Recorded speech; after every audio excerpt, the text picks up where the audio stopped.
इस वक्त की सबसे बड़ी फिक्र ईरान से होने वाले वॉर रेडिएशन की है। रेडिएशन क्यों? क्योंकि यह पूरी दुनिया में फैल सकता है। ट्रंप तेहरान में सैन्य मदद भेजने वाले हैं। खमनेई ने मिसाइलों से जवाब देने की तैयारी कर ली है। पश्चिम एशिया हाई अलर्ट पर है और कभी भी जंग का हूटर बच सकता है। पहली बड़ी खबर आज फिक्र की शुरुआत उस खबर से जिसमें ईरानी अवाम का विद्रोह, खमनेई की ललकार और डोनाल्ड ट्रंप की चेतावनी है।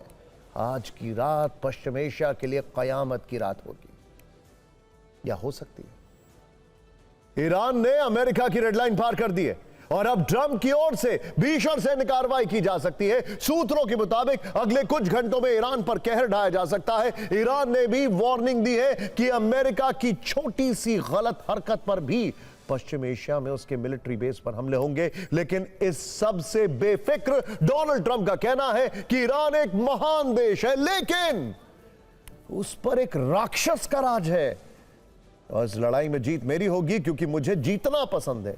डोनाल्ड ट्रंप हैं ये। पश्चिम एशिया में हो रही हलचल पर पहले कुछ बड़े अपडेट नंबर 1, अमेरिका की तरफ से मिलिट्री एक्शन की आशंका के बीच ईरान ने अपने पड़ोसियों को धमकी दी है। इस वक्त की बड़ी खबर हम आपको दिखा रहे हैं, प्ले करिए यहां पर। यह बड़ी खबर, अमेरिका ने कुछ किया तो उसके देश में अमेरिकी मिलिट्री बेस पर हमले होंगे। यह बड़ी खबर। फिर कतर के अल उदैद एयरबेस से कई अमेरिकी सैनिकों को जाने को कहा गया है। सवाल है कि क्या ईरान सीधे अमेरिका की बेस पर हमला करने वाला है? IRGC कमांडर माजिद मुसावी ने भी अमेरिका को वार्निंग दी है, इस हमले के लिए तैयार रहें, कोई गलती मत करना। फिर इस बीच पेंटागन ने डोनाल्ड ट्रंप को बड़े मिलिट्री एक्शन का ड्राफ्ट सौंपा है, जिसकी फाइल वो खुद लेकर घूमते हुए दिखाई दिए हैं, यानी कि ट्रंप। सवाल है कि क्या अमेरिका ईरान के न्यूक्लियर और बैलिस्टिक मिसाइल्स के ठिकानों पर हमला करने वाला है? पेंटागन हाई अलर्ट पर है। अमेरिकी एयरबेस पर 24/7 मूवमेंट हो रहा है। नेवी के वॉरशिप्स पोजीशन ले चुके हैं। हर सेकंड के साथ तनाव बढ़ रहा है और पूरी दुनिया के मन में एक ही सवाल है कि क्या आज रात पश्चिम एशिया से महायुद्ध की शुरुआत होगी? यह एक एग्जैजरेशन नहीं है। खबर यह भी है कि ट्रंप को ईरान में टारगेट की लिस्ट सौंप दी गई है। ट्रंप तक ये file United against nuclear Iran नाम के एक संगठन ने पहुंचाई है। ईरान की इस हिट लिस्ट में वो ठिकाने बताए गए हैं जहां अटैक करने से ईरान को सबसे ज्यादा नुकसान होगा, यानी बहुत ज्यादा नुकसान होगा। अब यहां पर देखने वाली बात क्या है, देखिए इसमें टॉप पर है IRGC का थरल्ला हेडक्वार्टर। ध्यान से देखिए, थरल्ला हेडक्वार्टर क्यों है? इसे ईरानी सेना का नर्व सेंटर कहा जाता है। पुलिस फोर्स पर भी इसका पूरा ऑपरेशनल कंट्रोल है। दूसरे नंबर पर है द कुद्दस सब हेडक्वार्टर्स। देखिए जरा, अब जरा ध्यान से देखिएगा। ट्रंप को सौंपे गए डोजियर में दावा किया गया है कि नॉर्थ और नॉर्थ वेस्ट तेहरान में लोगों पर जुल्म के लिए जिम्मेदार है। इसके बाद ट्रंप की हिट लिस्ट में है द फात, द नसर और घादर सब हेडक्वार्टर। साउथ ईस्ट और सेंट्रल तेहरान पर इनका पूरा कंट्रोल है। इसके अलावा तेहरान में कई गुप्त ठिकाने भी टारगेट पर हैं। ट्रंप को सौंपे गए डोजियर में दावा किया गया है कि यहां से कट्टरता और मनोवैज्ञानिक ऑपरेशन होते हैं। इसके साथ ही ट्रंप के टारगेट पर 23 IRGC बेसेज रीजनल बेस हैं। यह दरअसल तेहरान की 22 अलग अलग नगर पालिकाओं के ठिकाने हैं। यहां से IRGC के क्रूर मिलिशिया ऑपरेशंस होते हैं जिन पर हमला कर अमेरिका ईरान को बड़ा नुकसान पहुंचा सकता है। अगला टारगेट है आले मोहम्मद सिक्योरिटी ब्रिगेड। यह नॉर्थ ईस्ट तेहरान में है। दावा किया जाता है कि प्रदर्शनकारियों पर सबसे पहले इसी ब्रिगेड ने गोलियां चलाई थी। इसके साथ ही ट्रंप के टारगेट पर ईरान की अल जरा सिक्योरिटी ब्रिगेड भी है। डोजियर में कहा गया है कि यहां से भी लोगों पर जुल्म ढाए जाते हैं। ट्रंप इस डोजियर में दिए गए ऑपरेशंस पर विचार कर रहे हैं क्योंकि हर एक्शन का रिएक्शन भी होगा और पेंटागन इसी आकलन में लगा हुआ है।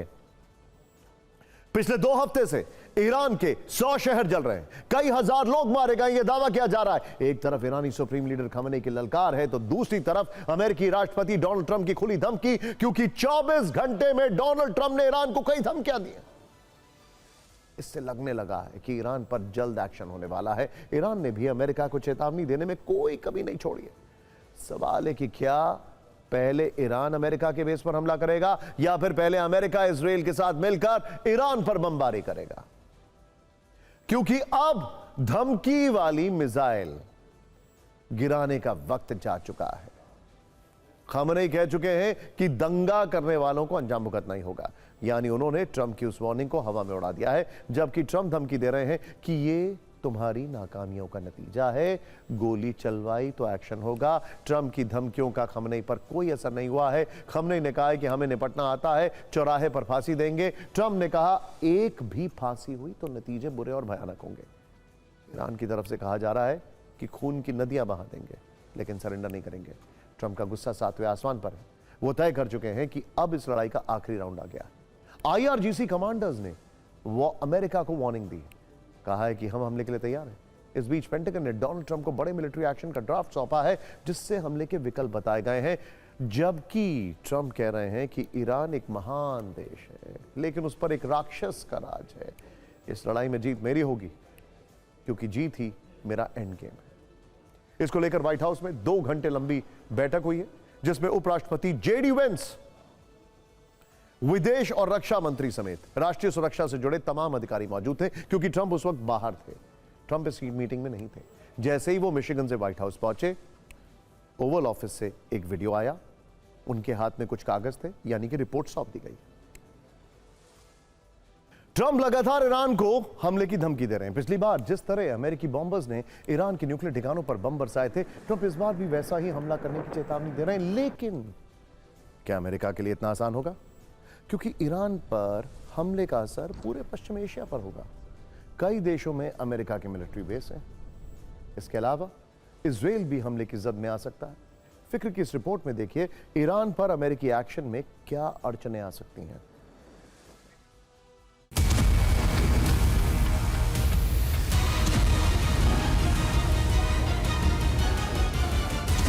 अमेरिका ने 3 जनवरी को वेनेजुएला पर हमला किया और महज 1 से 2 घंटे में वेनेजुएला के राष्ट्रपति निकोलस मादुरो और उनकी पत्नी को किडनैप कर अमेरिका ले आए। लेकिन क्या वो इस तरह की हरकत ईरान में कर सकते हैं? अगर ट्रंप सोच रहे हैं कि वो वेनेजुएला की तरह ही ईरान को झुका लेंगे, तो ये इतना आसान नहीं है।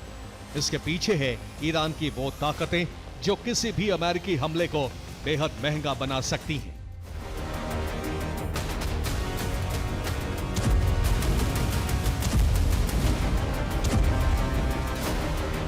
ईरान में सत्ता सिर्फ सरकार के हाथ में नहीं है, बल्कि एक बेहद संगठित और शक्तिशाली सैन्य ढांचे के पास है। नाम है IRGC, Islamic revolutionary guard core.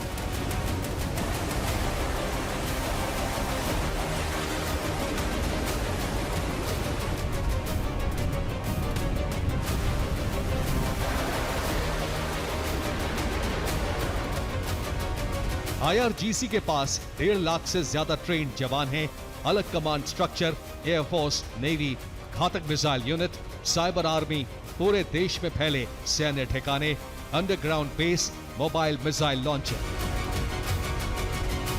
इसके अलावा ईरान के पास हॉर्मुज स्ट्रेट भी है, जहां से दुनिया का 20% तेल गुजरता है। अगर अमेरिका हमला करता है तो ईरान चुप नहीं बैठेगा। जवाबी कार्रवाई में इजराइल और अमेरिकी सैन्य बेस ईरान के निशाने पर होंगे। सीधी जंग की स्थिति में ईरान के अंदर विरोध प्रदर्शनों का जारी रखना मुश्किल होगा और अमेरिका नहीं चाहेगा कि वो लंबी और महंगी जंग में फंस जाए। ईरान पर हमला करना अमेरिका के लिए आसान नहीं है। ईरान पश्चिम एशिया में अमेरिका को बहुत नुकसान पहुंचा सकता है। अमेरिका के 8 परमानेंट मिलिट्री बेस पर हमला कर सकता है। अमेरिका के सहयोगी इजराइल पर डायरेक्ट अटैक हो सकता है। ईरान में ग्राउंड फोर्स भेजना वॉशिंगटन के लिए सुसाइड मिशन जैसा होगा। ऐसे में साफ है कि ईरान पर हमला सिर्फ सैन्य फैसला नहीं, बल्कि राजनीतिक, आर्थिक और रणनीतिक जोखिमों से भरा कदम है। यही वजह है कि धमकियों के बावजूद अमेरिका आज भी सीधी जंग से हिचक रहा है। Bureau report, TV9, Bharatvarsh.